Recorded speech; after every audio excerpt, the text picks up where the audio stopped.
Welcome, everybody. Welcome to a very special edition of That's Freakin' Wrestling Podcast. You got your boy Eshaun with a special guest, Brandon, filling What's in good, for friends? Rhodesia and Matt. How you doing, Brandon? I'm good, fam. Thank you for having me. Glad to fill in for the two lovebirds away celebrating their anniversary. Happy anniversary to them. You know when they had hit me on the messenger, right, in the text group, and they were like, "Hey, can Brandon join the pod with E?" I had no idea what they had going on. Like, right, I'm like, like them. Look, those two rich folks is always out doing rich folk stuff, right? I just Hello. assumed they was So, going someplace out to do whatever, right? I actually forgot that it was their anniversary. talk So about happy it. anniversary to you guys. I thought y'all just out being rich folks, doing what rich folks do, man. I had no They still idea. So doing. when they said like do the podcast, I'm like, all right, they got something. They somewhere in Maui's again doing something. They I definitely doing rich shit. Oh yeah, all day long. That's what they do. That's what they are. Hey, look, and I ain't mad at them. I'm glad at them. You know what I'm saying? I'm glad at Nice, y'all. You right? You know what I'm saying? Do y'all thing. Just take me with nice. y'all next time. But yo, we got a lot of wrestling to talk about, guys, gals, freaks.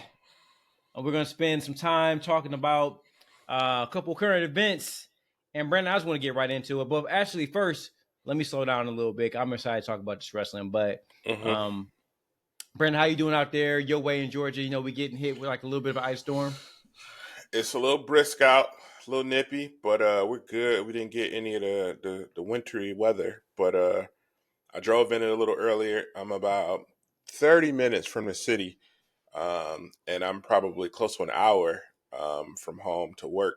So I was driving through it, and it was a little nasty. It felt like Michigan for sure. But I got through it, got home safe, and hopefully the county that I work for is closed tomorrow. Fingers crossed. But beyond that, I'm good. Just keep it warm in the house. For sure, same out here, man. Like for me, I live out in the country of Dallas, so we didn't get hit with the ice and snow. Knock on wood. So everything it's just dry, but it's cold as shit, man. It's like 12 degrees Yeah, outside. It's gonna be probably 15 degrees in the morning. And we're from Detroit, so we used to this, but the cold hit a little different out here in the Georgia, man. I don't know what it yeah, is, but like yeah. cold is cold out here, man. I ain't never felt nothing like this before sometimes, man. And look out It here where ain't I fun. live, look, it's like in Detroit, if anybody ever been to the Midwest, like, we drive to work and from work in 4 to 5 to 6 inches of snow. You just get up early, you do No your thing. problem. It's no problem. You just do your thing.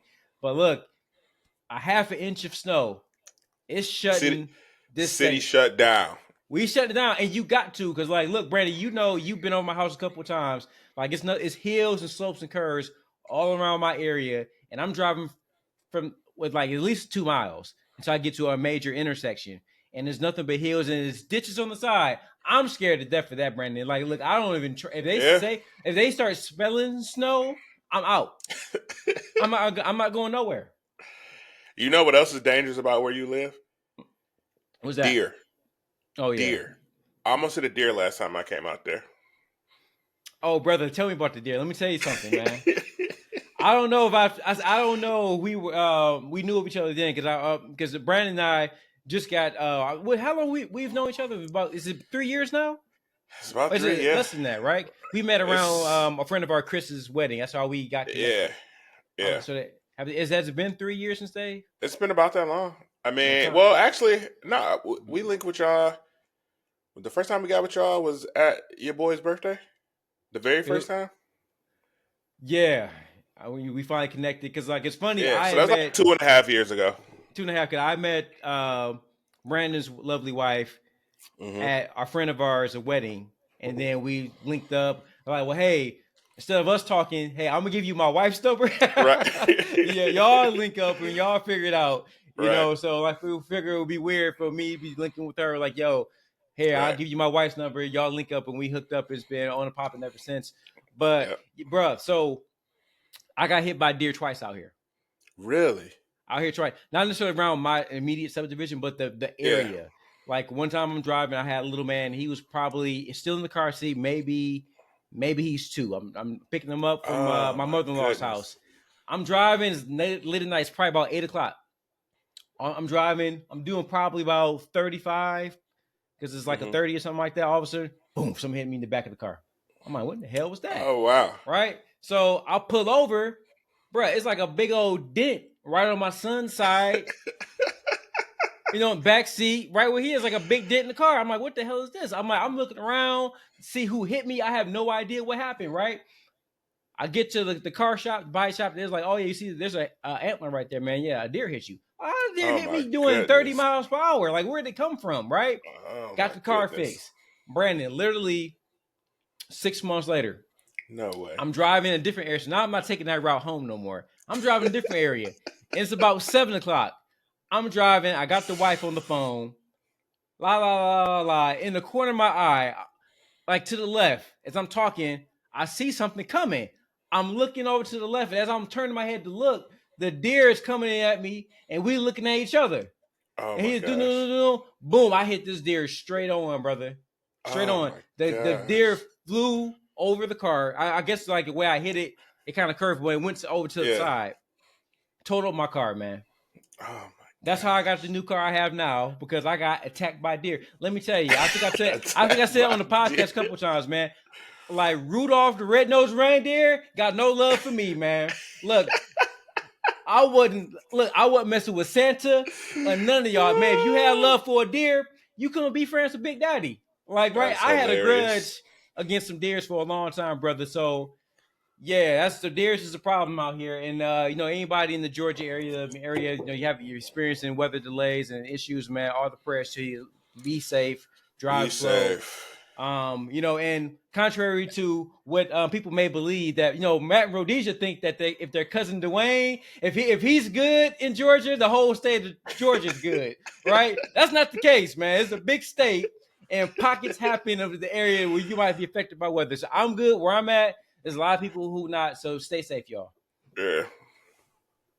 Actually, the whole Southwest, I think, at least as far west as Texas, they got snow, like in Houston and Dallas. So Yeah, I heard some prayers to places who don't everybody. Be normally. Yeah, safe. I heard places who don't normally get snow are getting snow. New So Orleans got a lot of snow. So everybody be safe out there. crazy times. But yo, Brandon, let's get into some rattling. That's what we used to call it back in the day. Them country folks, they call it some rattling. Let's get in some wrestling. Let's go. Brandon, so what did you think immediately watching SmackDown? This is another 3 hour Okay. SmackDown. Just give me your immediate thoughts on SmackDown, the 3 hour. How are you and Cam enjoying these 3 hour SmackDowns? I haven't talked to you about it. We're watching them in parts, man. Like I didn't finish SmackDown until Sunday morning, I think it was. Mm-hmm. It's just a lot to kind of put together. The first one was okay, I think. I didn't have any issues, but this one kind of labored a little bit to me from what I remember. It was an okay show, but it felt like a lot of fill time. A lot of fill time. Like not a lot of, I don't know, action. Not a lot of storyline from what I remember. I don't know. It felt like they were laboring through that 3 hours. Doesn't feel like Raw, right? Does not feel like Raw. It when Raw was a legit 3 hours, for a good year and a half to 2 years, I feel like it was filled with like really good content. Like not a whole lot of buffer, not a lot of wasting time, in my opinion. But this past Raw, it seemed like a little tough to get through. I think the 3 hour format, I said it last week, is just tough in general. Especially when it Hmm. comes back down. I don't think that roster, when they built it and constructed originally, was set up for a 3 hour Raw. And then on top of that, it's 3 hours on a Friday night. Like, right? Hmm. Like, Hmm. that's a lot, man. Like, that last hour is a long period of time. I just think that 3 hours to watch anything weekly is too much. Yeah, If you watch a movie, man, most movies is maybe 90 minutes, maybe 2 hours. exactly. You know what I'm saying? You asking people to sit for 3 hours on a Friday night to watch some wrestling, like that's a bit much because you think about it. Friday, it's not like it's a Saturday or even a Sunday. Typically people have work, they've been at It's school, on the, so yeah, it's that's been a it's long been on the day. heels of a long day. Yeah. Yeah, so when you talk about like it's kind of hard to get through in a setting, look, it's hard to kind of you have a mental fatigue when you get to that point, especially when you start getting to about the 10 o'clock hour. That's pretty rough. So for me, I watch it very casually. I break it up probably just like you did in spurts. I'm watching it, a couple hours on Friday, and honestly, I'll be honest with you, and it's not because I think the show is bad. I was kind of doing this before. At a certain point in time, I'm like, you know what?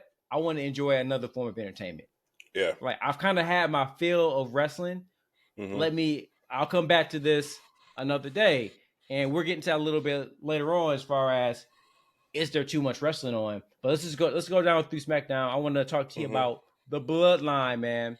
So how are you feeling about this Bloodline story? Because the reason why I asked you that, I feel like it's getting kind of long in the tooth a little bit. I feel like the Bloodline story at this point is starting to drag. And I don't know what their plans are, right? And it all kind of depends on what's going on with Rock.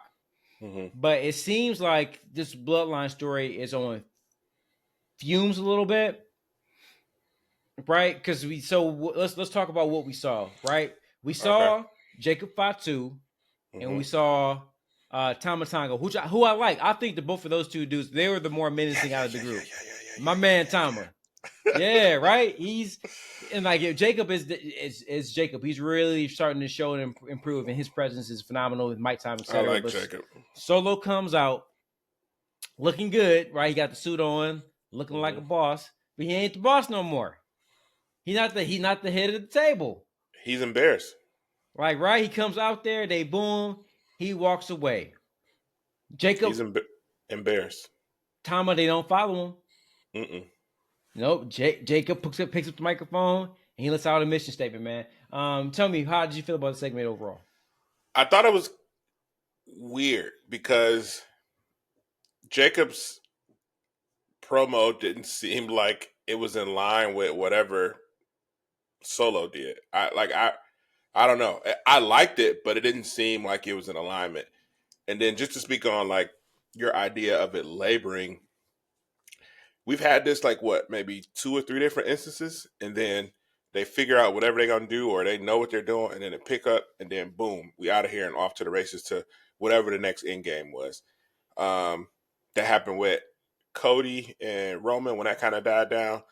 It was kind of it felt like a holding pattern, and then boom, Jay got hot, and then Solo kind of emerges and does his thing, and then eventually Roman comes back off to the races for War Games, and I feel like we're on a little bit of a cool down. Like this is an intermission, it feels like, and then whenever they decide to pick it back up, it's gonna pick up and go just as fast as the previous 2, like vignettes, maybe if that's what you want to call them. Where do you think this?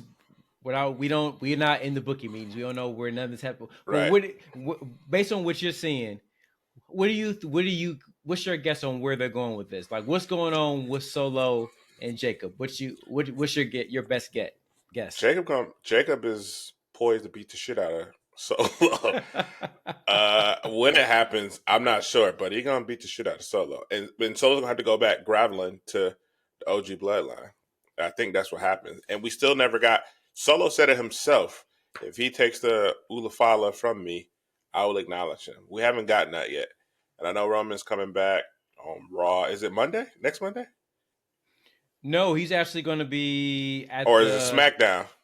Well, officially he's going to be at the 2K25 press conference on the 28th. Okay, gotcha. So that's Tuesday next week? Yeah. Yeah, okay. So he's doing that. So whenever he decides to come back to TV, I'm assuming it's just before or after that. Solo got to give it up. He got to say what he said he was going to do. And once he do that, then that's when Jacob's going to start looking at him sideways. And actually going to put the pause on him. I think you're right. I think that you're probably going to see. I think the next step is going to be Jacob acknowledging Roman, right? Really? As the tribal chief, he said he's going to acknowledge him. I think the next step. You mean Solo? Solo, excuse me, Solo, not Jacob. Solo acknowledging Roman, and then that's when you're going to see the turn with Jacob. Like, right? That's when he's going to take over. He's already starting to take the lead now. He's already given the mission statement. It's just how are we going to pass the baton from Solo to Jacob? Like, right? And if we don't get a Rock, and I'm hoping I'm gonna in my heart, I feel like we're gonna get Rock. We're gonna get Rock and Roman at some point, and they're gonna continue that story. It has to happen. Do you think that a potential Jacob leading the new Bloodline, and I almost think I gotta redo that name. You know, it can't be Bloodline 2.0 at that point, right? Yeah. It gotta be something else. Like, right, Jacob's new faction is Jacob Bot A 2 new versus Wolfpack? New Wolfpack? You know, at this point, that would be cool, but I feel like he got to come up with something original, something that's new for them, right? I don't think it should have anything to do with anything in the past, especially not have ties to it. But do you think like a Jacob versus Roman match is a big enough WrestleMania match? Probably not a big enough WrestleMania match. I feel like that's like a SummerSlam match. It'll main event whatever PLE is gonna be, but I don't think that's WrestleMania alone, unless there's a title on the line, and I don't anticipate that happening. I wouldn't even main event that. If that was on a SummerSlam card, that'd be my opener. To be 100% Okay. honest with you, because you know it's not for anything that matters, right? They're not. It's not. I mean, maybe Well, not yet. Maybe until you know, unless Roman wins something back, right? Unless it's for the title, man. I don't think we want to put the championship back on Roman. I think that boat has sailed. I think that's fair, but I think whatever story they tell might warrant that type of main event spot. I mean, I don't know what it'll be, but I think if you build story into it and get the buy-in for it, it'll main event something. It could be Armageddon or whatever. I don't know, but you know, I think that if Roman were that on could be more a Saudi dates, match. Maybe that's a Saudi match. that could be a Saudi match. I don't think it's even the main event for a Saudi match. I think it's a big match on a big show. Like, right, it's a big match on the big show. Definitely. Unless it's for something like important, right? So to kind of see, like, Jacob is a full-time guy. So if Jacob turns into a menace and he becomes like the biggest heel in the company, like, right, you know, and maybe Roman has to be the guy to take him out. Now you can turn that into a big match, but I don't think that's something that's going to happen by Mania. I think there's too many stories that can be told in between there that where it's not enough time to kind of build that to be a huge match in itself. But I'm also interested to see what they're going to do with Solo, because just with him acknowledging, you know, Roman, I don't think that's going to immediately turn him babyface in the eyes of the audience.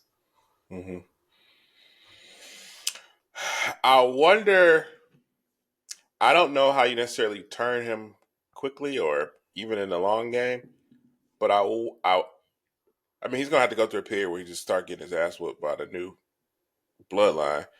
But I don't know how you get sympathy out of him after the shit he pulled over the last 6 or 7 months. So I don't know. They got a lot of work to do to turn him though. Yeah, he doesn't seem like that type of dynamic personality to where like he's cool to where I wouldn't cheer him. Right, his moveset isn't that flashy. His personality isn't that flashy. Actually, the version of him that we've been seeing over the past few months is probably the best version of him that we've seen. I agree.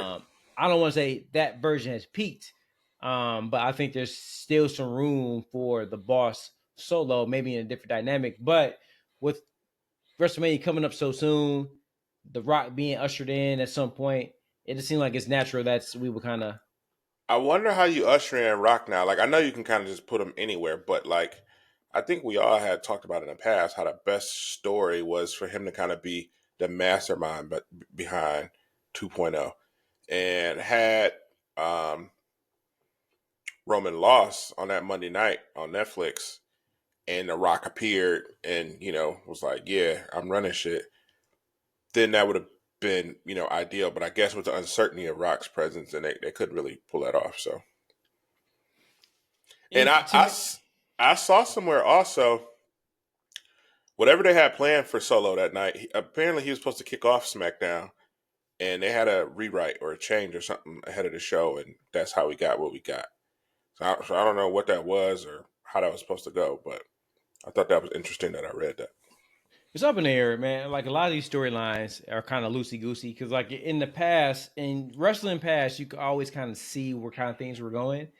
I don't think we can necessarily see where things are going for Mania, right? And that's the beauty in this right And now. that's the beauty of it, and that's nice, right? I don't like at being a long term fan, it's fun trying to predict things and kind of feel like what is going on, right? It's kind of a pride thing, man. I'm a smart fan and I know exactly Right, what's happening. Sometimes it's cool just to be a fan and just sit back and watch things unfold in front of you, right? We do that with every other media, like right. right, like just multiple shows that I don't know where it's going. I'm just sitting back and I'm just watching it. So I like that they're taking this on a ride, and I'm willing to fully engage in it and let them take me on the journey. I think it's very cool. But I want to Mm-hmm. talk about a couple more things, bloodline related, before we move on to the rest of the show. Big Jim, man, I like Big Jim. I like Big Jim, fam. Like, what do you like? Like he don't like. There's something. There's so He's too don't silly. have what Jay have, Right. but he has something, right? I think it's valuable. Maybe he doesn't get to, main event as a solo Mm-hmm. competitor, right? Single competitor. Mm-hmm. But there's a valuable place for somebody with charisma, somebody with a funk. He's a naturally like the Big He's funny. Jim that we see on TV. I want to say I don't know the man personally, but every time I've met him, that's who I see. Mm-hmm. To be honest with you, like I think I said on the show before, Matt and I and Rhodesia and even my wife, we met them a couple of times. Mm-hmm. Every time I've met Jimmy, Jimmy was always the coolest one. He was Mm-hmm. always the most engaging one. Like, right? Not saying that, but Jay was cool. He was like, hey, what's up? Whatever. Right. But he would like Jimmy was always the one kind of cracking the jokes. He'll Right. put his hand on your shoulder and that kind of thing. He's just Mm-hmm. a naturally really cool guy. Like, right? Yeah. So I think he's valuable. I like his personality, and I like when clips of him surface when he's doing house shows and engaging with the fans and all the silly shit he doing. So yeah, I like it. I think he's cool. I hate his gear, or at least I didn't like his gear Friday, and his music is awful. Yeah, that's the I only thing. I actually hate like his his gear. music. Really, I actually like this he looked gear. like a Yeah. fucking wizard, and his music matched it. He looked like he's a fucking wizard Well, his or music a is kind of Power Ranger. his music is kind of an off. It's a remix of the Uso music Yeah. along with Roman's music. Right? He has that kind of yeah. It's a Okay. remix between the two. Right? And so, and I like Jimmy's. Actually, I don't think Jimmy's gear was that bad. Like, actually, I his didn't like it. gear is similar to Dawkins. I think Antonio Dawkins. I like Antonio Dawkins a lot. Dawkins got some Yeah. bad gear, man. He hasn't figured out his look since he's been there. Like, but I think that he can better off fit something like what Jimmy had on. I thought Jimmy. Okay. I thought it was fine though, but I actually Jimmy actually kind of got it because usually he just wears some pants and a t-shirt. Yeah. You know. Nah, he worked well. He worked well on Friday. He was fun. I like the little beefy guy with Carmelo. I like Carmelo's character right now too.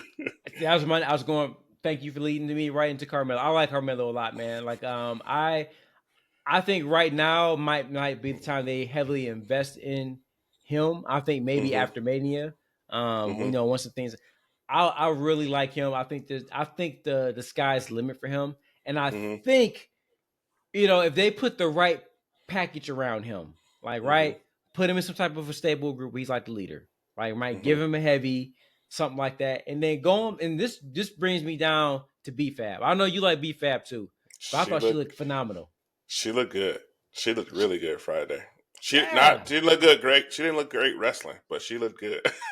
brother, like and she's much improved too. But Okay. that brings me back to it. I think there's something valuable about BFAB because she has presence. She She looks can talk. good. She She can can talk. talk. She's very articulate. Right? Mhm. And there's something to her, right? I think that she would be best served as a manager who wrestles occasionally, like Mhm. right. And I don't know if it's a height thing. She might be taller than Carmelo. I don't know, but I think that Would not surprise me.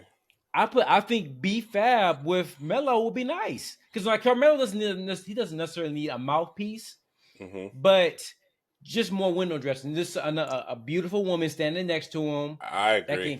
can help him get more heat, and I think they just look good together. Because a lot of it sometimes it's just presentation.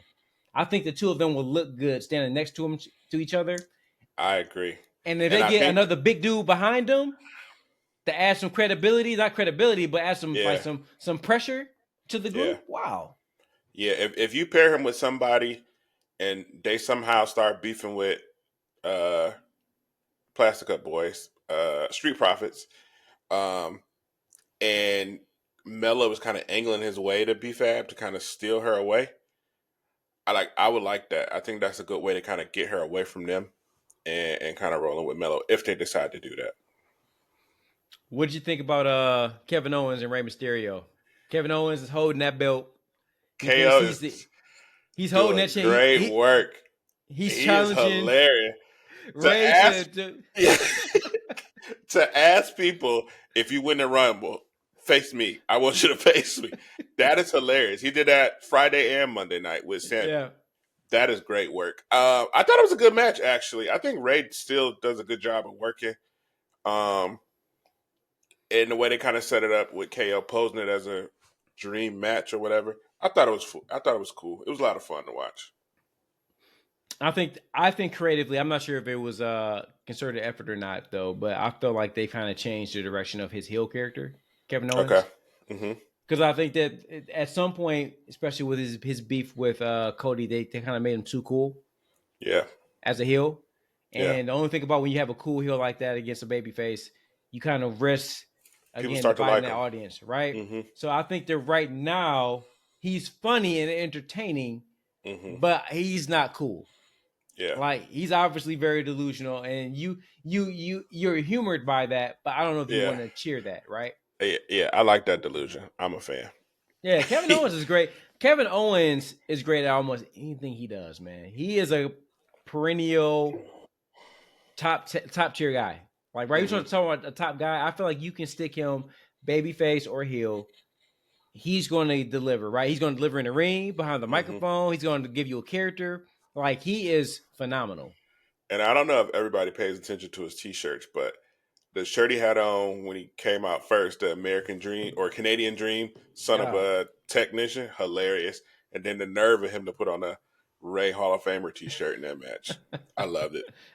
he's Top great, tier man. troll. Top tier troll. You know, the last couple of things I have, unless you have anything else on SmackDown, I want to talk about really quickly. Hmm. Um, I like Los Garza. I like Legato. Okay. I like Okay. those guys, man. I hope they can find something meaningful for those guys. I think the four of them, along with Electra Lopez, Electra's doing um, good work. Electra is what BFAB should aspire to be right now. man, Because I think, she's beautiful. yeah, I think they're doing the right thing with her wrestling occasionally and being a good manager. And the Garzas, man, they are great in the ring, man. They need to really do more with them. Hmm. Like that spot they did where Angel was holding both dudes. Yeah, That was a nice spot, man. yeah, that was really good. The Let me ask tag you a team question. division is SmackDown is pretty solid right now, but I mean, I don't like what are their names? Who got the belts right now? Champa and Gargano. Yep, DIY. The DIY is okay. Like I don't know. I mean, the belts can be on anybody else but them, in my opinion. Wow. It would shock me, or I think it would be funny because I think Friday they were talking shit to Pretty Deadly. It would be funny if Pretty Deadly took the belts off of them. I wouldn't want to see a long run with them with the belts, but it would be funny at the very least. Actually, I don't mind DIY right now as championship. I think they're doing okay. But you know who I'm not sure is really connecting. Well, maybe with me as a fan is the Motor Motor City City, Machine Guns. Yeah, really? they seem so like generic. Like their Yeah, promos aren't really good, and you know they. I feel like the wrestling world, man, like missed the like I don't think they're in their prime anymore. I don't think we Uh missed huh. them because like let me tell you, brother, in TNA in the 20s, Mhm. 2000s, when they were in TNA doing anything, man, they were so revolutionary, man. They were so Mhm. crisp and so sharp. They were great. I don't remember them being great character wise Mm-hmm. necessarily, but I just remember like their presence and their ring work, man. I hadn't seen teams with that kind of continuity because they were kind of like how the Rockers were when we were kids. Right. Like, right, I forget what Gorilla used to call them, the tag team specials, whatever it was. Yeah. They took that up like by tenfold. Like, Okay. right, they were really something back then. I don't think it's translated just yet in this era. And it's probably gonna take a while. Like I haven't obviously seen them in TNA, but this is a new platform for them and kind of in a new, not necessarily production, but like this is a new beast for them. And I think they're probably just trying to find their way. And from what I gather, like I think they've been fine, but I think you can kind of see them being a little timid a little bit. Like, Mm. excuse me, in them backstage segments, they kind of get outshined by whoever else, they're kind of dealing with. But I think that is either by design or will come with time in terms of building chemistry with some of these tag teams and kind of find their niche and figure out what's their shtick, I guess, in dealing with these promos and in the settings of these other tag teams. So I think they'll figure it out. Again, I don't know them very well, but they seem like they got potential to me. And like from a ring work, I don't think it's a problem. I just feel like from a character standpoint, it hasn't really connected. But You know, you know what they remind me of? I think I told y'all this when I first started trying to watch AD. I mean, not AD, AEW. AW. Like, it just looked like a bunch of bodies, like, in my opinion, when I first started watching AEW. Like, nobody looked like a star. Like, I hadn't seen MJF right away. When I mean, I guess you can make an argument that he looks like a star, but, like, the first time I had seen Adam Cole, I was like, this dude, like, nobody looked like wrestling stars. Like, it Mm. just looked like a bunch of dudes that were athletic. Like, nobody was like bulked up or hawked up, walking around looking like a star. It just looked like a bunch of people in wrestling gear. So maybe that's what it is in terms of them looking generic. Mm. Yeah, that's the one thing I would say about AEW. I'm not sure why they haven't solved this issue is how they present the wrestlers. Because a lot of those guys come out in these dirty t-shirts or in like this regular jeans and these regular shoes. Like they look like dudes off the streets a lot of time, right? Like whereas Yeah, on WWE, like dudes are presented and look like stars most of the time, like they're in their ring gear. Like right. right, at least looking like wrestlers. A lot of times in AEW, like you got like and I don't want to go too far in AEW, but they like Same. their main group, the Death Riders, right? Them dudes Hmm. come out in just regular t-shirts and like Walmart jeans, like what I'm saying, like almost every week, and y'all the top faction, and y'all wearing Walmart jeans to the ring, man. Like like figure it out, man. But let's Right. switch gears over to Raw, man, because I want to talk Hold on, about hold somebody. on, hold on. One thing. Okay. Bailey and Tiffany look good. That was a good match. I don't know if you paid any attention to that, but that was a good match. It main evented it Friday, and I thought they worked really, really well. Tiffany looked great, and from what I gather, Bailey did a really good job of calling that match too. So kudos to those ladies. Oh yeah, they always do a good job, and kind of that switches over to Raw too. We got Raw, who I'm sorry, you got Bailey, who's officially a Raw On talent, Raw. right? Hmm. And then we see, Nia Jax from SmackDown on Raw She challenging Rhea Ripley. she fucked Rhea up Mm, in that opening segment. I was worried for Rhea. I was like, she about to get another injury and be out and have yeah, to get that belt up again. She put it to her. yeah. I got a little mesmerized looking at Rhea for a minute, man, because like she's just a very Yeah, attractive woman, man. God yeah. damn, man, she's just very attractive woman. A couple things on Raw.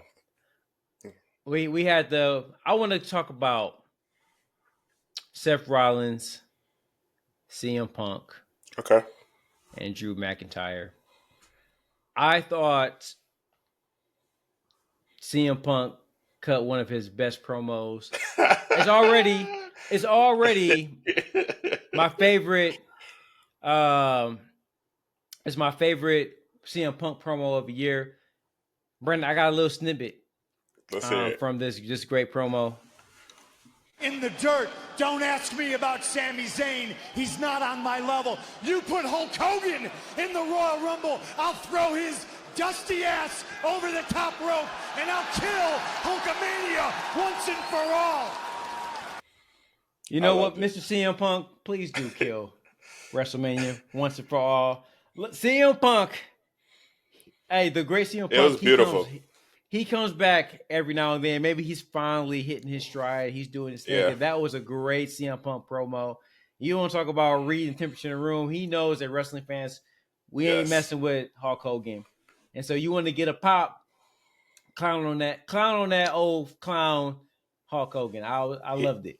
He will forever be known as Dusty Ass from me. I don't care what anybody else will call him. I'm not calling him Terry. I'm not calling him whatever else he used to go by. I'm calling him Dusty Ass. That's what he'll forever be known as for me. I wonder, I'm not sure if Rhodesia, well, I'm sure Rhodesia saw the clip. I'm not sure if she saw the whole promo, but if she at least saw she all in. She all in now. I want to see all in now, because you can't never tell. She said she was all in on LA Knight for months and wasn't, right?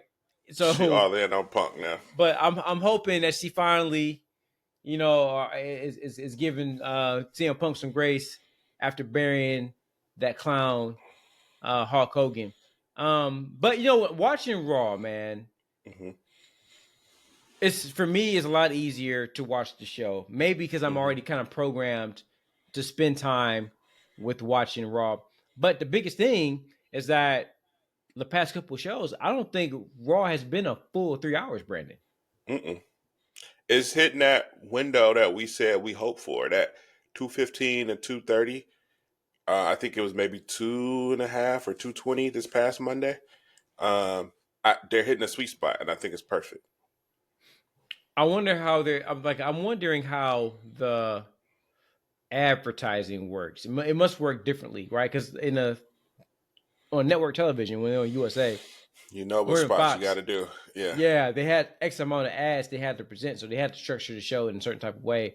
That's why they always stuck with that last hour, because they were getting so much money from the advertisers, right? So we're seeing ads, but maybe WWE isn't maybe like there's a flat rate. That's what I was gonna say, and I wonder if them being on Netflix, if advertisers are paying Netflix rather than WWE, and what Netflix or WWE has negotiated is we'll play it when we play it. Yeah, because that's the only thing. Go ahead. I was saying that's the only thing. I've never been sure how the whole thing works, because for instance, like with Fox, what wasn't really talked about is that Fox didn't really want SmackDown back, even though like the ratings were really good.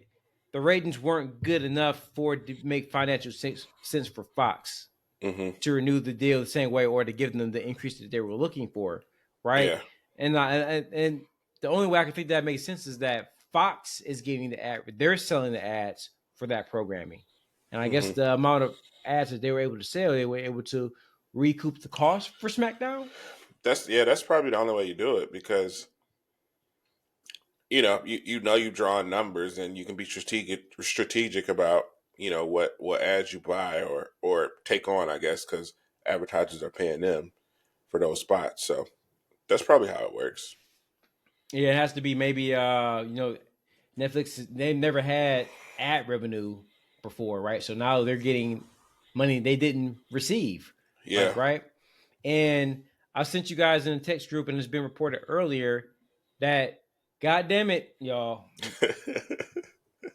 Netflix is giving its subscribers another freaking increase on their rates. Everything's going up by $1.50, man. Like I want to say, almost every year, Netflix increases their rates. So, and this is after reporting that Netflix has received a total of 300 million subscribers worldwide. That's why. 19 million subs last quarter. So if you got 300 million people, subbing to your product, and then you're going to ask them for additional $1.50, on top of the new ad revenue you getting from this new properties, man. Them dudes over there rolling the money. I wonder they will be soon because I think they were in the red for several years, so they might be starting to recoup some of that over the next couple of years. I'd be interested in seeing what their books are, but for a long time they were in the red, and I think that was part of like some of their reasoning for some of their increases over the last couple of years. You know, We and need to look into their earnings report. yeah, maybe something interesting to look at. Let's get back to Raw a little bit. So we got CM Punk, Drew, Seth, they all declared for the Royal Rumble. So that thing Did is you heating up, man. There's a lot of big names in that thing right now. did you see CM Punk tweeted that main event was for the Divas title between Drew and Seth? Oh man, that was a good That's one. pretty good. But yeah, so it looks like that Royal Rumble was heating up, man. It'd be interesting. Star-studded.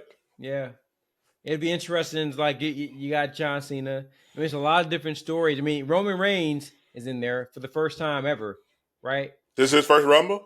Well, not first time ever. Let me stop that. I meant in years, right? He was holding Okay. the title for a number of years, right? And the challenger Did was off. did he ever win a Rumble? Did he win one before? I don't remember. Okay. I don't remember. I'm sure he probably did.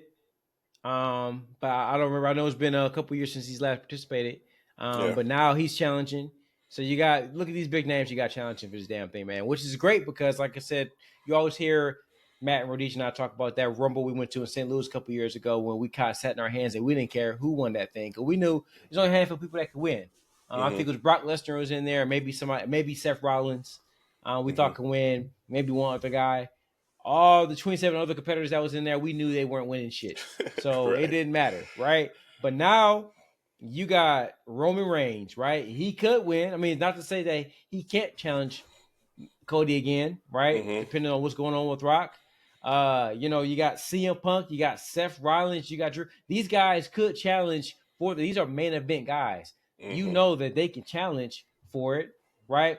Then we also saw, you're right, in another segment with your boy KO, that Sami Zayn's also declared for the Royal Rumble, right? Now, he is more of a dark horse than the other guys we mentioned, but he's somebody that you care about. And so he very well could. I don't believe he has like with those names in there, he can win, but he's another big name in that Royal Rumble.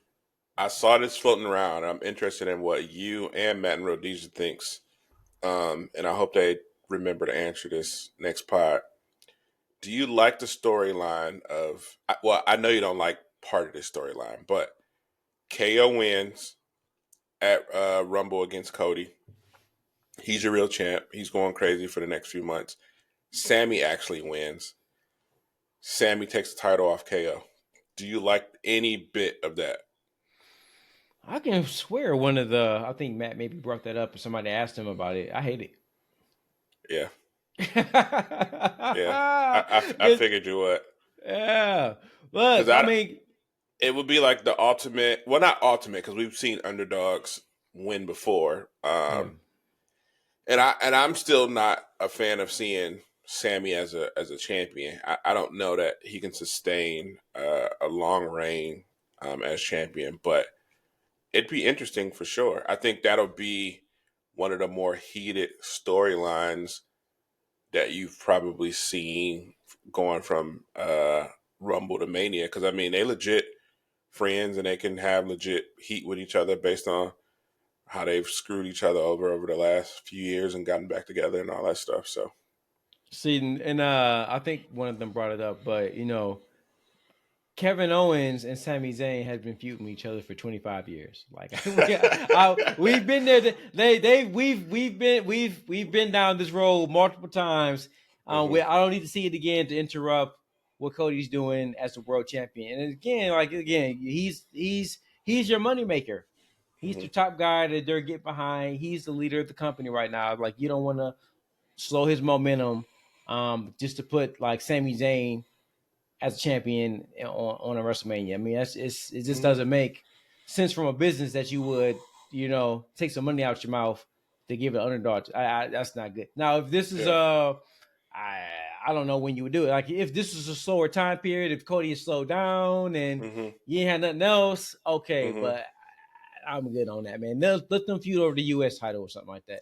Let them do that. That'd be just fine. I want to give something off my chest real quick, man. Like the girls, man. What's the name? The Pure Fusion Collective, man. Not feeling it. I need them off my TV. Yeah. I need them off my TV, man. Every time they come on, I'm immediately bored and I check out. Like it's just not working, man. It's just not working, brother. But let me tell you what is working: the New Day as heels. I love them. You don't like them? Talk to me. I feel like it's taking too long to get to wherever they're trying to go. I know you got to build the heat, but I don't know. Like, when are they gonna start having real matches against people? I know Kofi went against Ray. Yeah. So be it. But we still haven't heard them speak. I mean, they've been beefing with the crowd for weeks now. They hate their music. When we gonna get new music for them? Like, the evolution is here. Like, if they're gonna be heels, they're heels now. Let's get them doing heel stuff. And I feel like it's just taking too long for them to get to wherever they're going with them.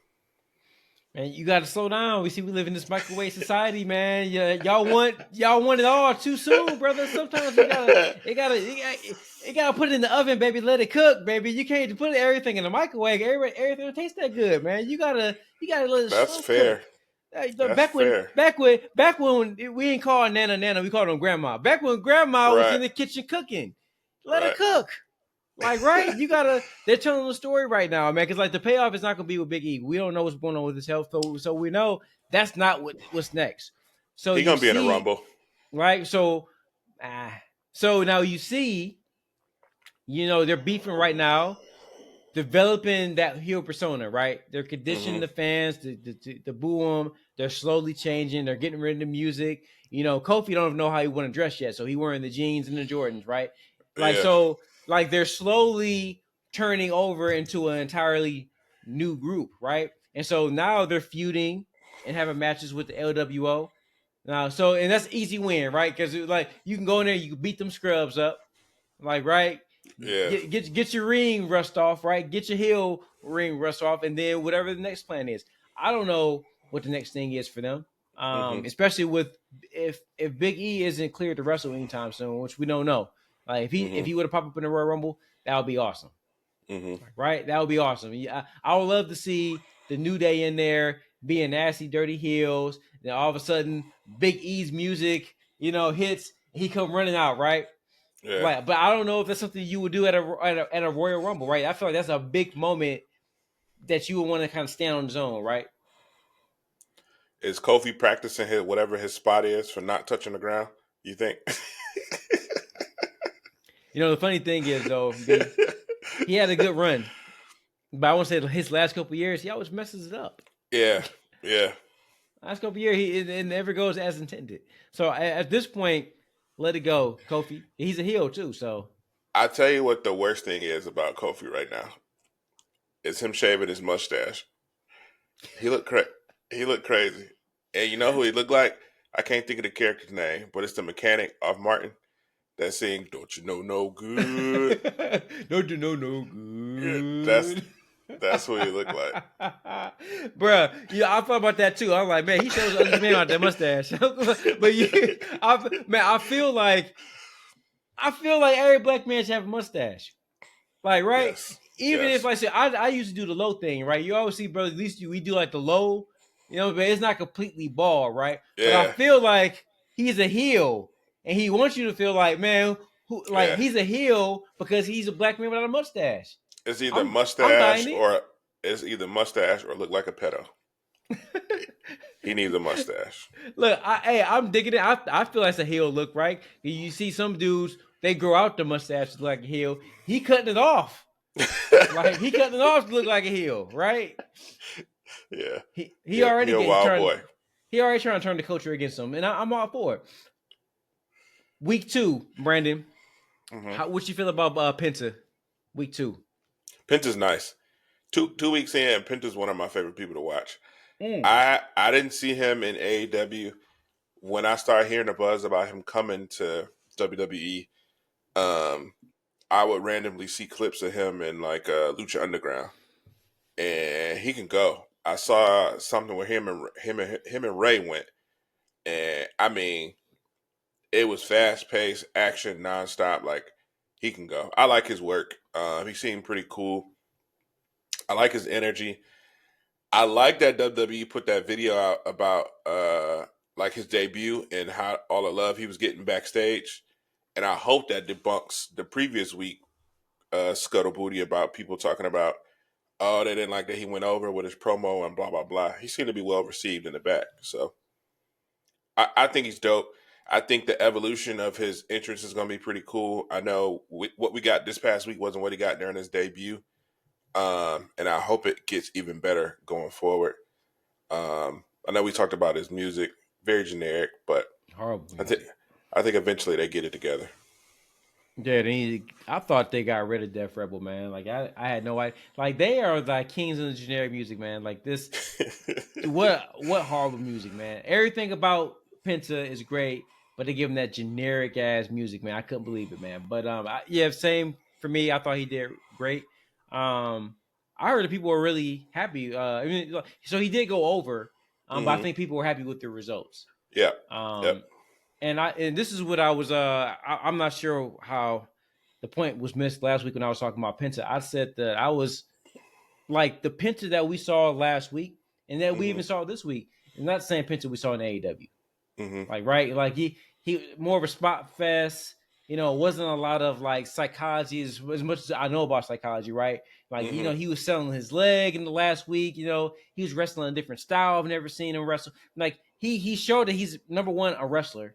And that he can go right with the best of anybody in any style, right? He's not just a spot guy. He showed he can kind of sell some psychology, right?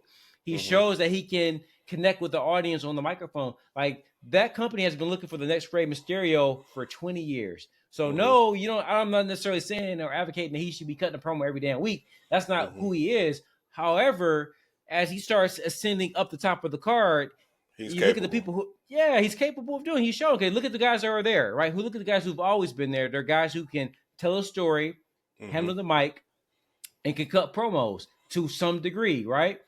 He shows that when the time comes, he'll be able to execute that. So I think that this Penta that we're seeing is special, and I don't know if they knew that this is the guy that they signed, like right.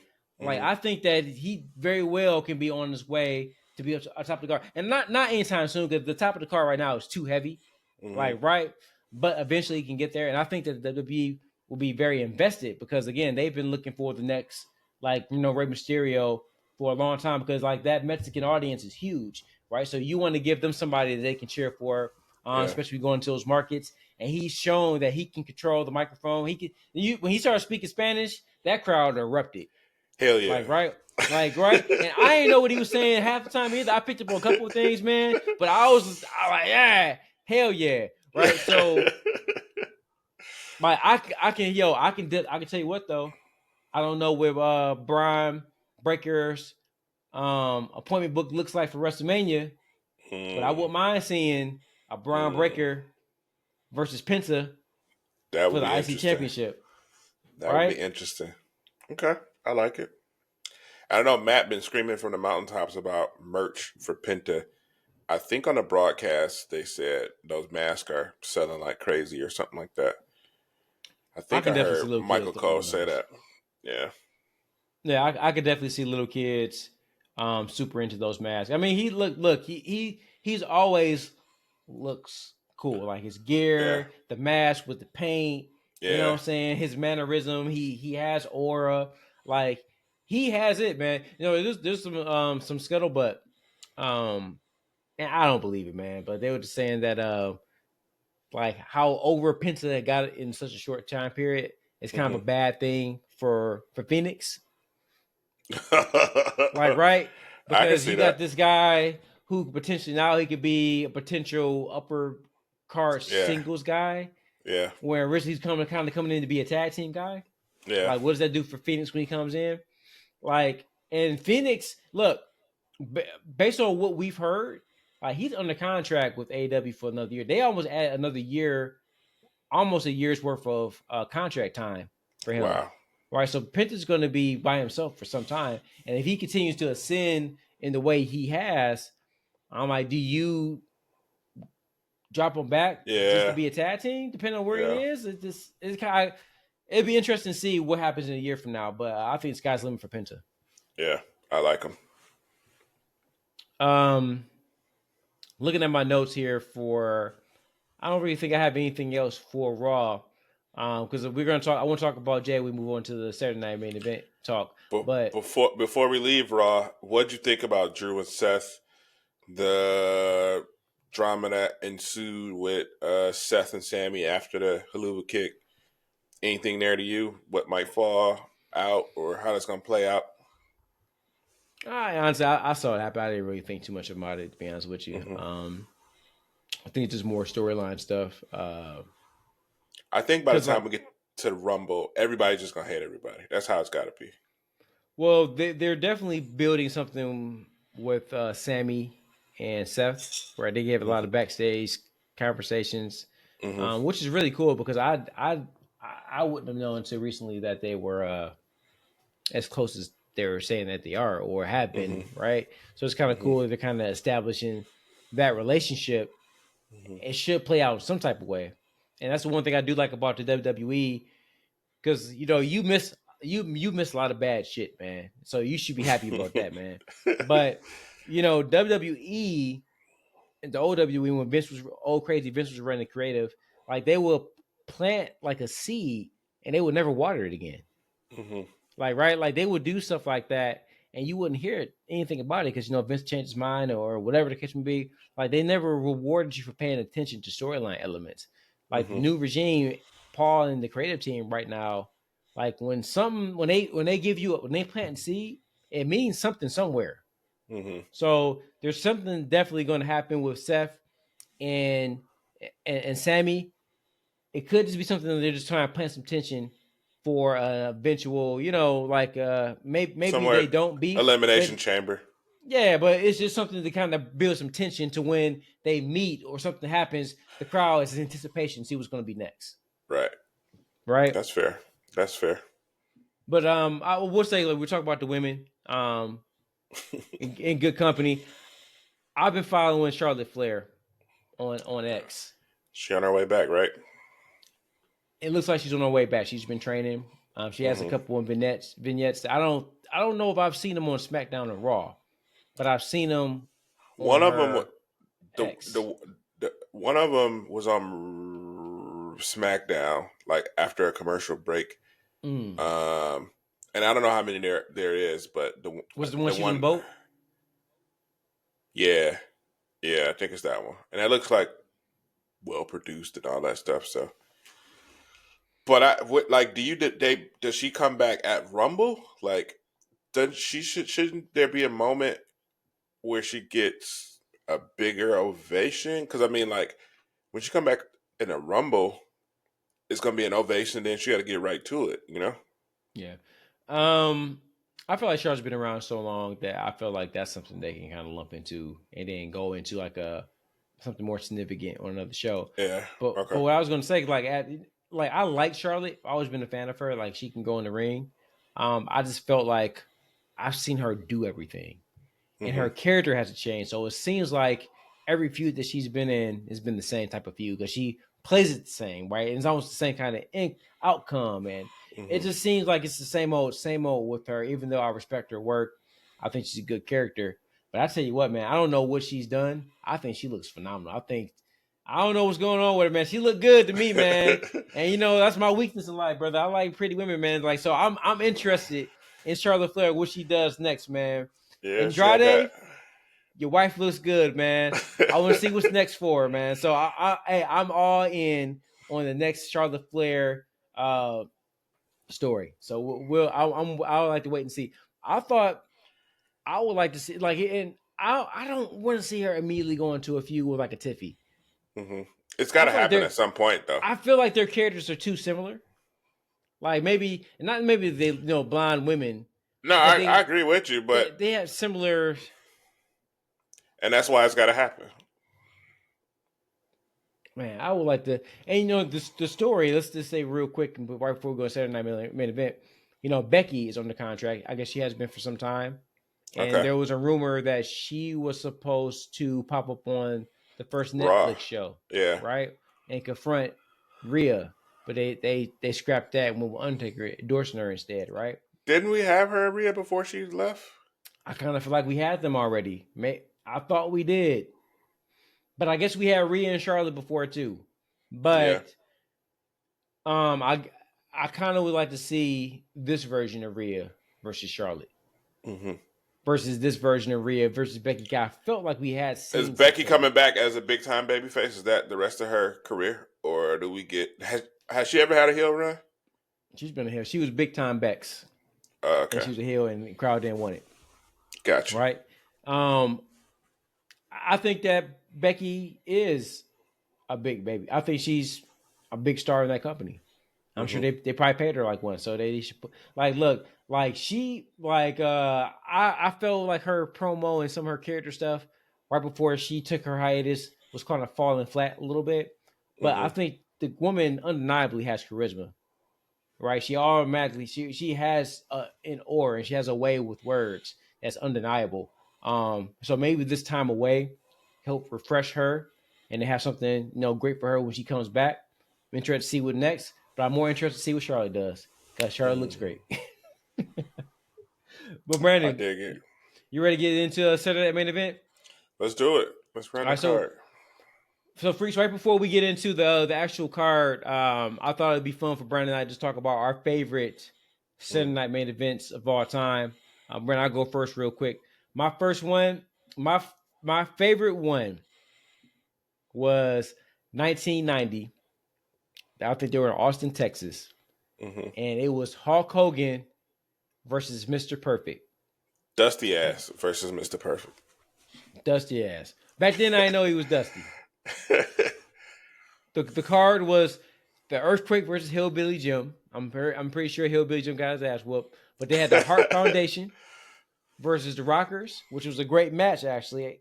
And then it was Undertaker versus Undertaker, the Ultimate Warrior versus Haku for the championship. This is back when Undertaker had Undertaker. You saying Undertaker? Ultimate Warrior had the championship. But the bigger thing for me, Brandon, Mm-hmm. it was Mr. Perfect being in the ring with Dusty ass Hulk Hogan because I was a big, huge Mr. Perfect fan back in that day, and I thought that was going to cement him as the top heel in the company. So I was excited from a fan perspective to see Mr. Perfect have this moment was one of the biggest draws in wrestling, right? I was hoping this will put him to where he would now be the new Roddy Piper of Mm-hmm. WWE or WWF at the time. I was hoping this would be his moment to really shine as the villain of that company.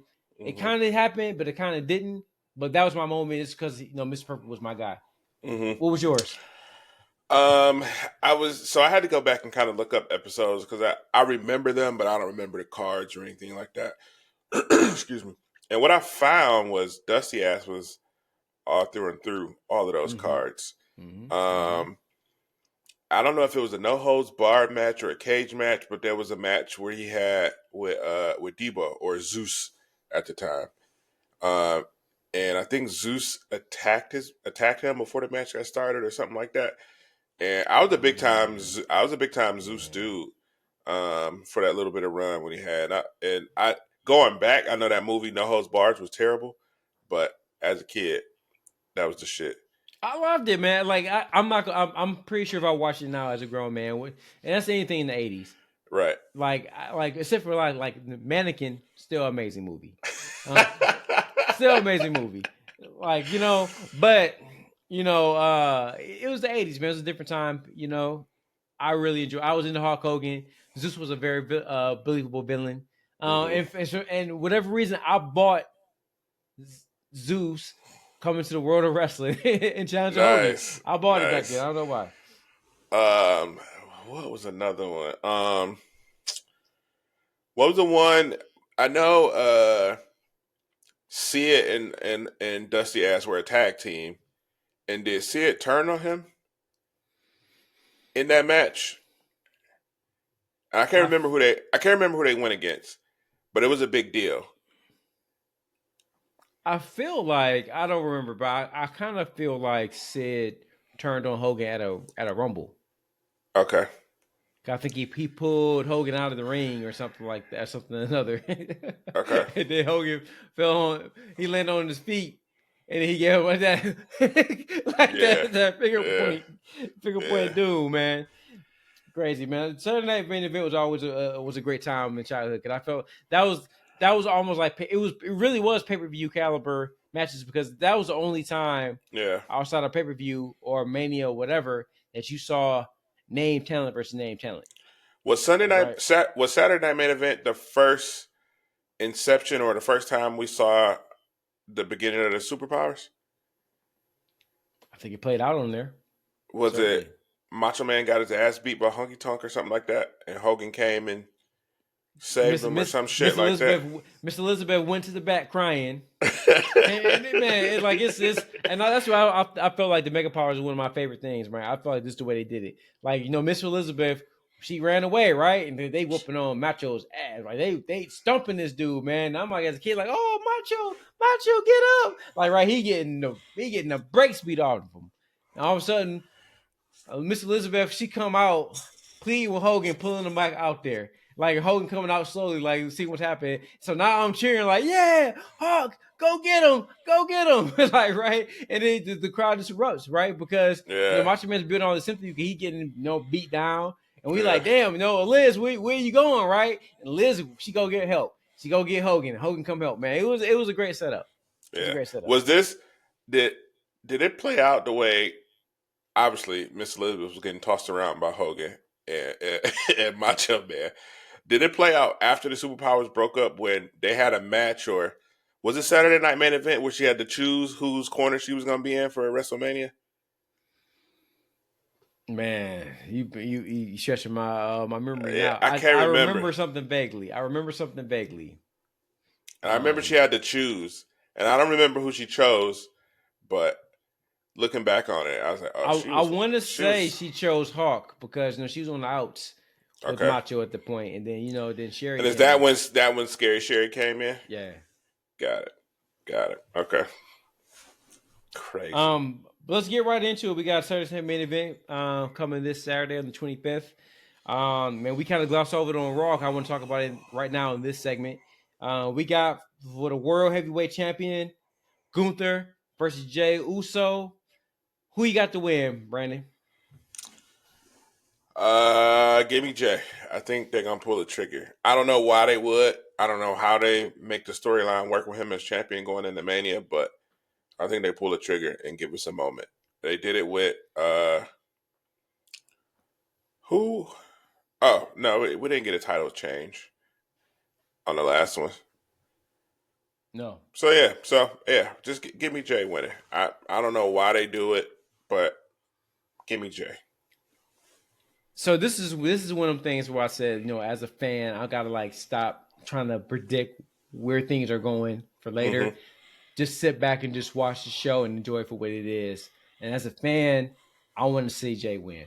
Mm-hmm. Right? I think Gunther is finally back to being Gunther, being that despicable heel. Mm-hmm. And he said some things that are true. You're like, man, Jey, you always talking shit. You always saying what you gonna do, and you always let people down. Right. Like, you always let people down. Like, all you gonna do is lose, then you gonna go back to your cousin, and you gonna be they gonna call you and go back to doing that. Well, that's what you do, man. You never deliver to these people. And you can't say that as a heel, right? Say, hey, your hero never delivers, and then he doesn't deliver. Yeah. Right? He can't do it. So he was talking that shit, right? He was talking that shit. He was chopping Jey all the way down. So this is one of them things to where he almost has to win. This when I was listening to the promo, this reminds me, Brandon. I don't think you were watching, but you may have heard about it at the time. But this is when Booker T was feuding with Triple H for the championship, and Booker T went to WrestleMania, got a WrestleMania match with Triple H, and Triple H told Booker T hey, people like you don't become champion. Oh, really? Yeah, people like you, right? So what do you mean people like me? Like, Right, like right? right. So it seemed like it was a racist thing, right? It may not have Oh, of been, course. but that's what it seemed like, right? And Mm-hmm. see, that version of Triple H was a very nasty, mean, despicable heel. He was like an elitist in a lot of ways, almost just like Gunther is right now, right? So when Gunther was cutting that promo and he was kind of cutting down Jay, it reminded me of Triple H cutting down Booker T. Now, Triple H ended up beating Booker T clean at WrestleMania, right? And Booker T never got the win on him, but he was right. People like you don't become champion. Interesting.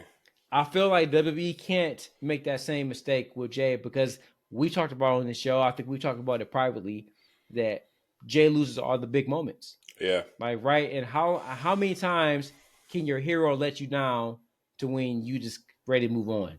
Like, right? And I feel like this is that time for Jay. Like, he can't let the fans down. He has to win. Regardless of what's going to happen at WrestleMania, where he's going to be, where it gets at another point, right? Because we in February, I guess we got, I mean, shit. We damn near February. WrestleMania is going to be in, what, 2.5 months later from now, right? Yeah. Let's put that in the future. But right now, I feel like Jay has to pull the trigger and win the world championship. It'd be nice. I would be here for that. That would be a fun experience. We got Braun Breaker versus Sheamus. Do you care about this match at all? No, I mean we haven't seen Brian in action in a little while either, and I mean Sheamus. I just missed the boat on Sheamus. He don't really do it for me as a character, so Brian wins that clean, no issues. Sheamus is one of those wrestlers, like he's been around forever doing his thing to where it's almost like, man, I've seen him do everything. Like, right? Like, what's next for Shane? It's almost like he has to revamp himself in some type of a way that he hasn't done. But I mean, I guess I'll go with Brian, but I honestly don't care. that's one of the matches where that's what I'll put it on when it's time for me to go eat. Yeah. Like, right, and I'm doing something else and something catches my eye, I'll watch it. But this one, I'm probably pretty checked out. We got Braun Strowman and Jacob Fatu. Now, in the grand scheme of it, I don't necessarily care about the match. However, this is Jacob's first big test. Non-bloodline test. Yeah. Yep. Do you think we get any kind of shenanigans? A new Samoan? You know what, man? I don't think we do. Okay. I think we get a showcase for Jacob to see him dominate and beat a dominant force like Braun Strowman, right? I feel like if some other guy comes down there to debut, I feel like it kind of waters down like Jacob. Because Jacob is the enforcer, he's that guy. I feel like he doesn't need somebody to interfere in his match, right? I think this is something that, we see a couple of nice spots. I hope we don't get the suplex collapse spot, right? When they suplex off the top rope and then the ring explodes. Like, right? I don't think we're going to get that because that's something they typically do it towards the end of the match, right? Towards the end of the show. Does Braun have a move that he does where we get a crazy no sell from Jacob? Because I can't. He eats super kicks. He and he give you. He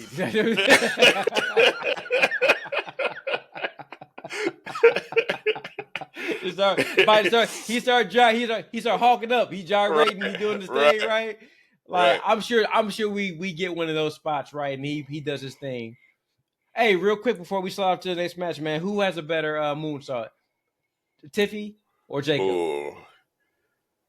Oh man, I mean Tiffy does legit have the prettiest moonsault, so I'll take Tiffy. But Jacob, as big as he is, to just pop up there the way he does, that's impressive, dude. He's smooth as hell up there too. That's extremely impressive.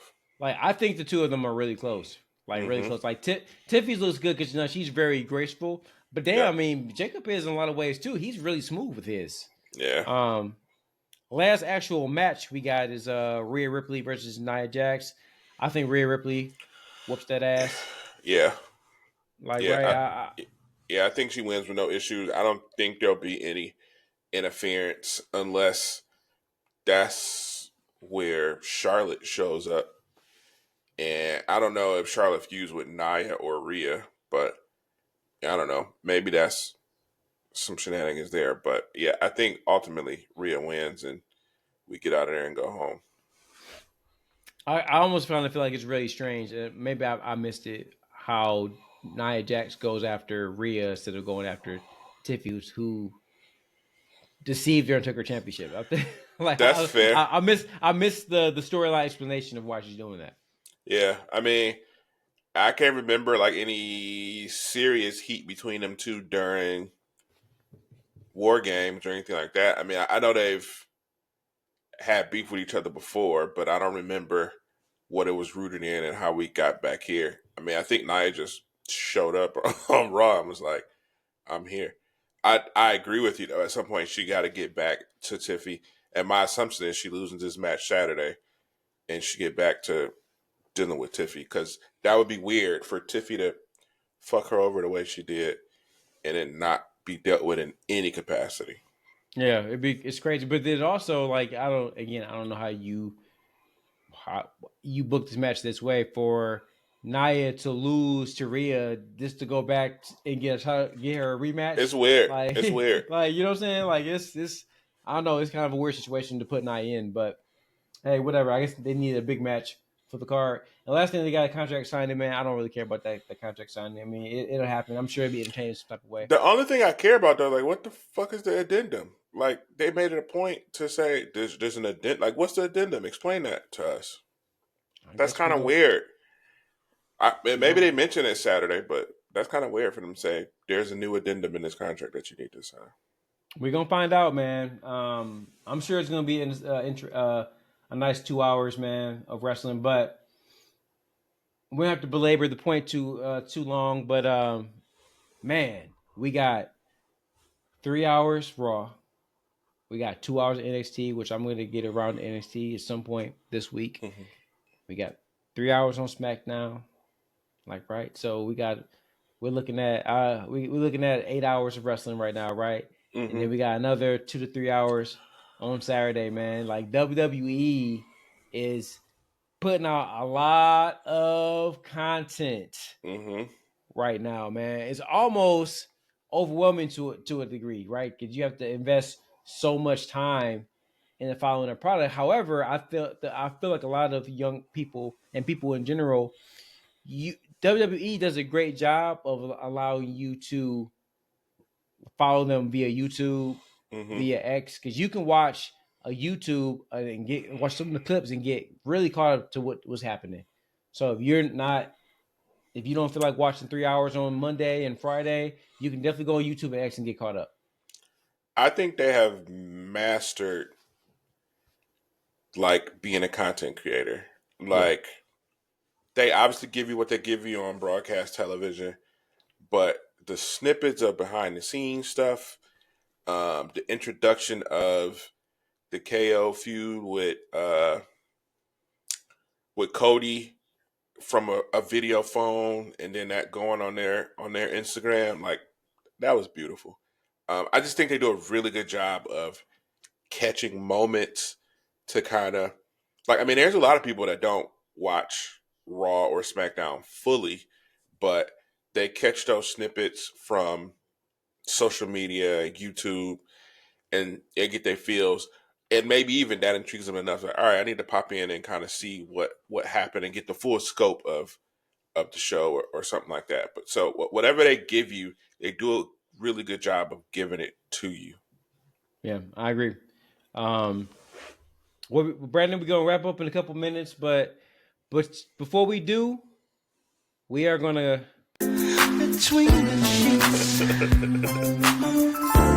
we're gonna get between the seats, man. So there's a lot of scuttlebutt, there's a lot of booty online, man. Over this week, we got a couple things, and let's get right into it. Britt Baker. Britt Baker has been in the news, and earlier in the week, it was reported that she is wildly unpopular backstage. and might be done with AEW.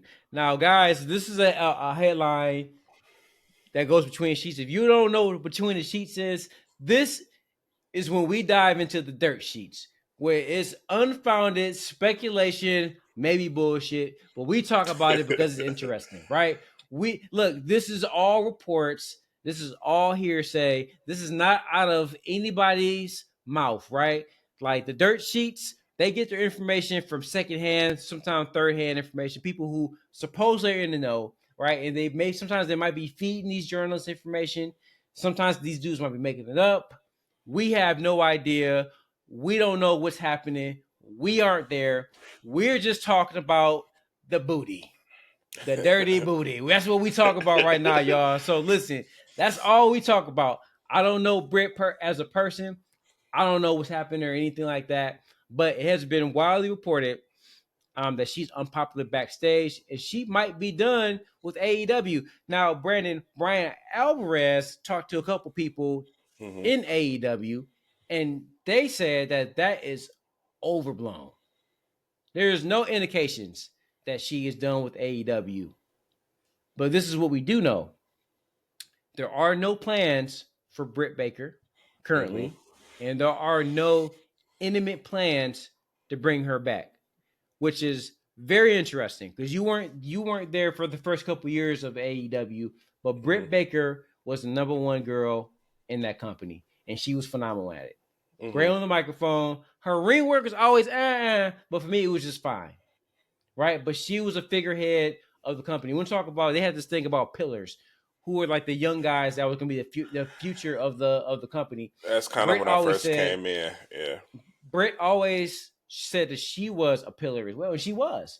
She got a lot of TV time, well deserved, because she was great at it. She cut really nice promos, great personality, great aura. So it's surprising to see that in the stage that we are right now, to where there's no plans for one of your former pillars of your company, one of your figureheads of your company, that they don't have any plans for. So to me, it sounds like where there's a little bit of smoke, there's some fire. I want to go through a couple of quick things that has been reported. Again, this is all booty. We don't know if any of this stuff is true. Some of the stuff we heard is true. So one thing we do know is that she got into a backstage beef with MJF and his girlfriend. Like, right? And this is stemming over the hour match that Will Ospreay and MJF had. I felt Britt Baker, I felt like she deserved more TV time, and they kind of took away from her. I'm not necessarily sure on that, but she made some comments about MJF. She said it around MJF's girlfriend. The girlfriend went back to MJF. And then, they argue back and forth. Britt goes back and confronts the girlfriend, calls her an F and B. Right? They get into it, right? What we do know is that whatever happened, that Britt ended up getting suspended over the whole thing, right? MJF didn't get suspended. His girlfriend did get suspended.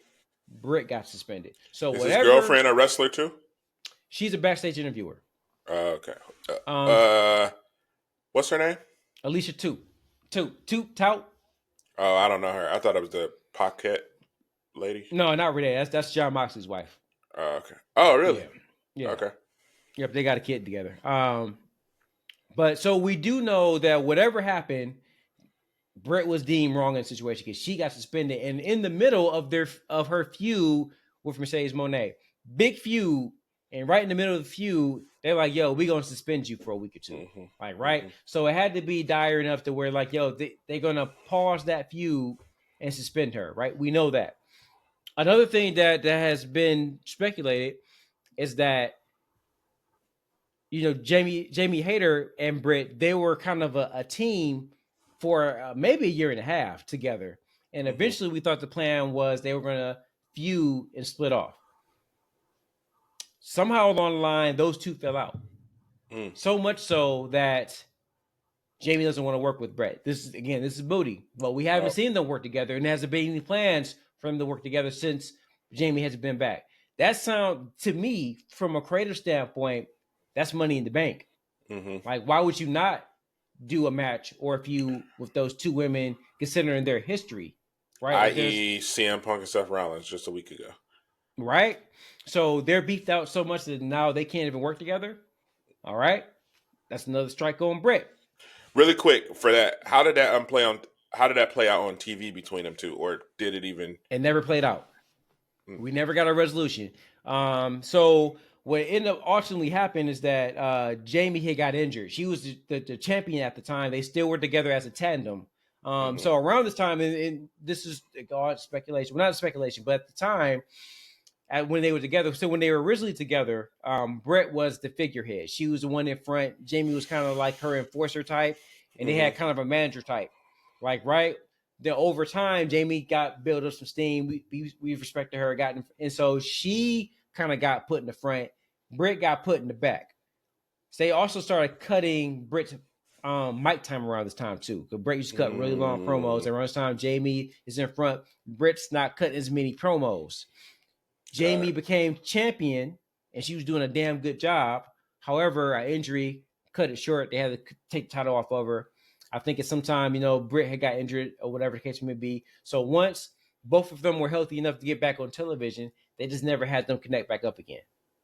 But it seemed like they would, when they had the opportunity, they would boom, create that natural storyline that's there. They don't want to work with each other. That's what we heard, right? So, given that history, that sounds like it makes sense. Another thing we heard is that we heard Thunder Rosa and Britt had beef. Thunder Rosa was injured. Britt made some comments, and this was on their All Access television, and pretty much saying that like Thunder Rosa wasn't really that hurt, and she was being a bad company girl, but not coming to the shows, not working through injury or whatever the case may be. But she kind of tried to paint out the picture almost like Thunder Rosa is lying about her injury, and they made her they allowed her to keep the championship or something like that, and she kind of made it seem like she was just all kind of employed by Thunder Rosa to keep the championship and not work or something like that. Oh, wow. Just long story short, right? Thunder Rosa felt the need to go on to Busted Open, right, where she was a host, to address the situation and explain her injury. Like, right? So it all seems like it comes back to there's always something going on with Britt Baker. Right? Oh, and on top of that, Brandon, she also was in a long-term relationship with Adam Cole. Adam Cole, baby, is very popular, right? Everyone loves Adam Cole. He seems like a genuine, nice guy from what I've seen. Like, so now they're split. So, not that there's like any internal beef, but it's like, man, this girl got beef with everybody. And now she done broke up with Adam Cole too. Like, ain't she bigger than Adam Cole? She probably used to beat his ass. That's probably... Hey, she's a small person herself, man. Okay. She's a small person herself. So it just seemed like adding up that we talk about wildly unpopular. I'm not sure how unpopular, but it does seem like there's a backstage issue with her, and there might be some smoke where there's fire. That Tony, where a couple years ago you had a big star, right? Oh, and I glossed over the fact that she had that really bad match with Mercedes, and Mercedes doesn't seem like she's that interested in revisiting a feud or match with her, right? Yeah. So it seems strange that Tony Khan at this point would not have something creatively for a Britt Baker when she's available, when she's there, if there wasn't some kind of issue. Was she on TV recently? I saw a video. Was she in a feud with Serena Deeb recently? Well, they were supposed to have a feud. Something popped off, right? They had like a little segment where Britt wrestled a match, won. Serena Deeb came onto the ramp. Yeah. She came out there, and then Britt looking right in the camera. Well, the camera's right there in her face. It goes, nobody cares. Yeah, nobody cares, right? Now, in some ways, you might perceive that's just her, being a heel. Yeah. Saying, hey, nobody, I don't care about you, whatever. But maybe that wasn't planned, and maybe she took it a certain type of way, based on her comment, because they never feuded really after that. Like, never kind of went back to that feud. Well, we haven't really seen either one of them since then. Now, I do know that Britt went to go work on, maybe I'm not sure how long ago, because she was on Cobra Kai, but a lot of stuff was probably filmed weeks and months ago. And if I'm not mistaken, I think it's her in this movie Queen of the Ring. that's coming out. I think it premiered at like some film festival. I think it was her that's in it. I can't remember. And I don't know if she's the main character or not, but it's some big movie coming out.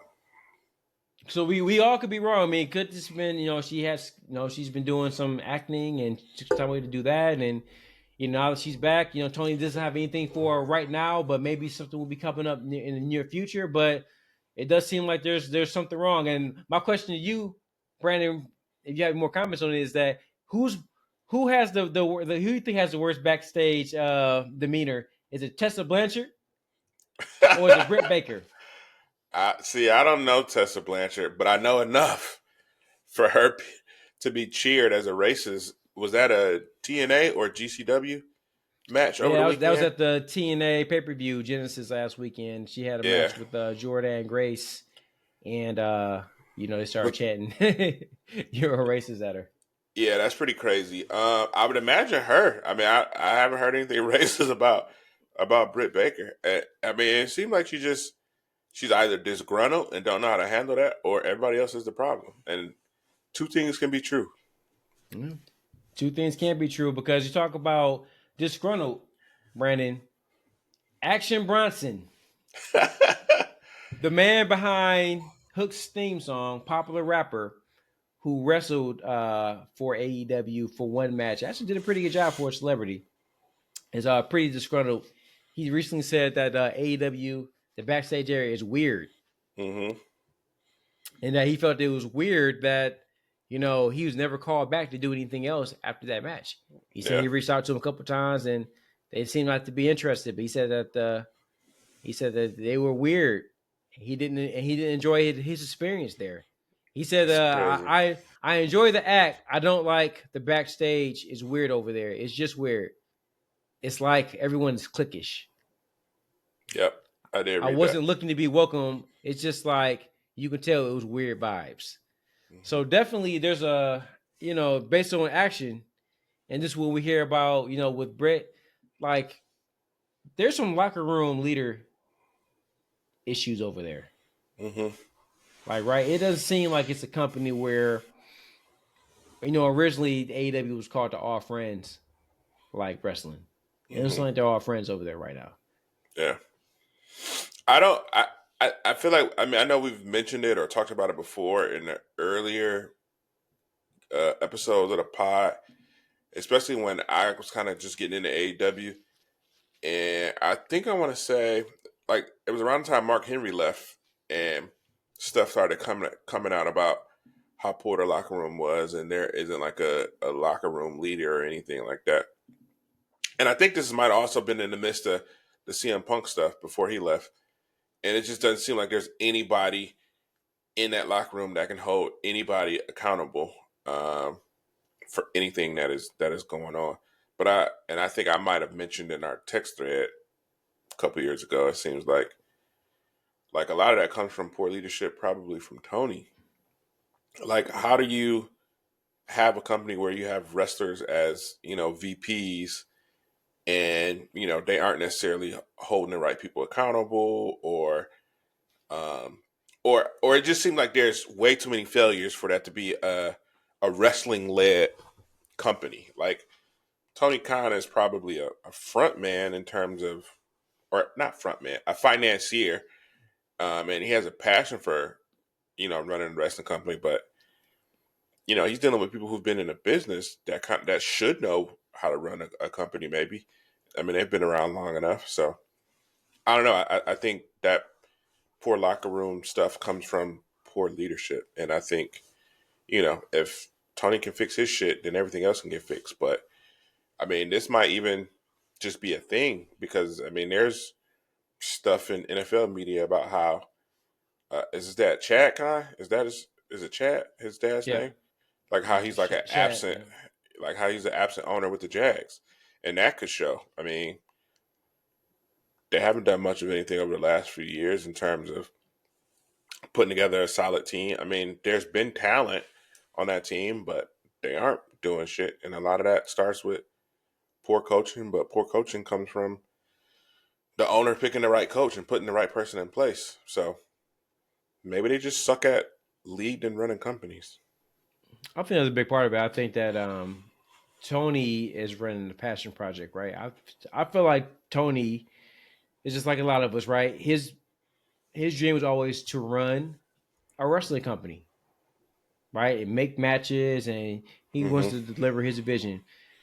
I just don't know if he's put the right people in his system that's going to allow him to Right. continue his dream, right? Like, you know, he has people who probably think like him. And like, I think he really trusts like a Brian Danielson. Like, you know, he seems like Brian seems like a really nice dude, like, right? But he don't seem like the type of dude that really getting there. Like, right? Sometimes you need a couple people that I don't want to say are mean, but people who have like that authority to him, like, right? He seemed Yeah. like this. He got a bunch of really cool guys, and Yeah. those really cool guys are the people he trusts, right? You need some dudes like Billy That'll Gunn, get up in there. JBL. You know what I'm saying? Wait, Yeah, dudes who got that demeanor, like, man, look, get your shit together. quick side note: do you watch Curb Your Enthusiasm ever? No, That show is great. But there's a scene in one of the maybe last 2 or 3 seasons where JB Smoove is a character on there, and he's talking to Larry David, who's the main character, and they have this bit where they're talking about you got to get up in his ass.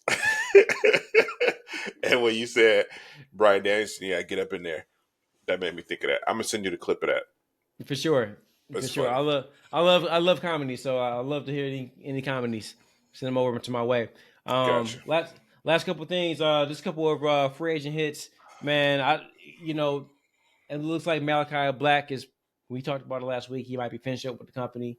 Hmm. It will make sense, kind of considering the storylines. Jordan Grace, at Right. that, she wrestled Tessa Blanchard and lost to Tessa Blanchard, so it seemed like she's kind of doing the honors on her way out, like, right. And Sean really liked her for NXT. I feel like Jordan is beyond NXT. I feel like she's married for a Main roster. main roster. Yeah. Um, damn, his name just Josh Alexander. Seems like he's finishing up with the company too. I Over don't under, know. man. I don't know him, but I think I saw a picture where he used to tag with Ethan Page. Is Yeah, they that were a tag team called accurate? the North. Okay. Yeah, tag team Okay. called the North. Over under. How many of these guys do you see pop up in the Rumble next Ooh. month? If Malachi Black is truly done, then he's there. I think we for sure get Jordan Grace. I mean, she was there last year. Um, that Josh Alexander dude probably shows up. I bet you, given the new agreement between TNA and WWE, you probably get that Moose guy. Is he the champion right now over He's at a TNA? champion. He's the X Division champion. I bet you somebody like him shows up. It'd be interesting if Nick Nemeth popped up in the Rumble. I ain't gonna lie. I mean, good for Nick to kind of revitalize his career outside of WWE, but I feel like he's a guy that they should try to rehabilitate. Mm-hmm. But in a lot of ways, maybe they needed him to leave so he can kind of get away from the loser mentality or loser stigma Yeah. that he had for years, right? Because Vince messed him over. I think like him being in TNA probably revitalized him a little bit, Yeah. brought his hunger back to his craft. Mm-hmm. I think that if he were to pop up on, I think on the NXT program, I think it'd be a big deal. Yeah. Do you think we get Top Dollar, aka AJ Francis, in the Rumble? I wouldn't mind seeing my man AJ Francis, man. That's my guy, and His tweet was hilarious. he wants to work with somebody. I can't remember who it is. He wants to work with somebody. During TNA. No, sorry, not TNA. NXT. I'm not sure if it's Obafemi or not. He wants to work with somebody, Okay. and now with this agreement, it might open the door for them to work together. Yeah. But yeah, you could definitely see some TNA guys pop up. This is let's make this the last segment. The WWE TNA deal. When I saw it announced, to me, it wasn't a big deal because they are already been working together, Mm-hmm. and the WWE is rocking and rolling. And again, this is more of an NXT TNA agreement. I know on the back end it kind of makes sense, right? It gives they only have so much, NXT only has so much TV time Mm-hmm. for these people. They can have some of these girls work TNA and some of the guys work TNA with some Mm-hmm. different talent to kind of continue to get some reps in front of a different audience, kind of get them moving around. Kind of makes sense. It also allows NXT to continue to get some buzz, get some hometown people onto their show to continue that buzz. But to me, it just wasn't a big deal. What you think? I think it's cool. I think it's a big deal because before it was just TNA guys and gals coming over to WWE. This is a big deal because if I'm not mistaken, the agreement says that WWE talent will show up on TNA TV also, which I think is pretty cool and probably helps TNA's ratings over time when you get, I don't know what type of talent. I don't know if it's top talent or mid card or just NXT, but I think getting them on their platform and kind of pushing up their numbers helps them dramatically. And I didn't read the article or hear the pod, but I saw. I'm assuming whatever the article was just a capture of the busted open pod. But Bully Ray talked about how good this is for TNA. I don't know what he said because I didn't see the article or listen to the pod. I've never listened to their pod actually, but I'd be interested in doing so. It's good. I just don't ever make time for it. But yeah, he highlighted the deal in some capacity. I don't know in what, but I would imagine it was in a glowing light based on the wording of the headline of the article. It's definitely good for TNA, right? It gives them access to some other talent. Weirdly, some other podcasters were saying that this makes TNA the official number 2 company. No, like TNA, their pay-per-view buys and ratings aren't anywhere close to what AEW's doing. Even AEW scaled down their arena shows. So even there's that. Even if they were doing this to beef up ratings for the show to acquire TNA, I don't think that makes them number 2 or 3. I mean, I think they remain their own entity and probably their 4th show.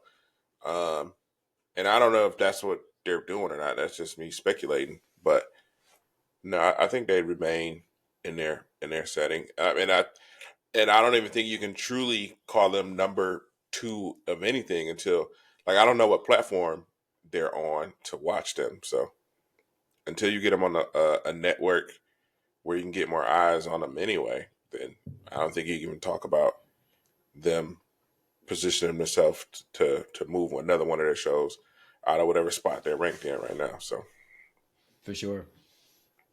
Well, guys, we're gonna go ahead and wrap up this episode. Next time we do speak, hopefully we have the Lovebirds back on the show. I know I will be at the Raw on the Raw in Georgia next week, so that'll be pretty cool. I will grab my tickets. I'll be there. At the very least, I'll be there. I don't know if Cam and Marissa's coming, but I'll be there. Yeah.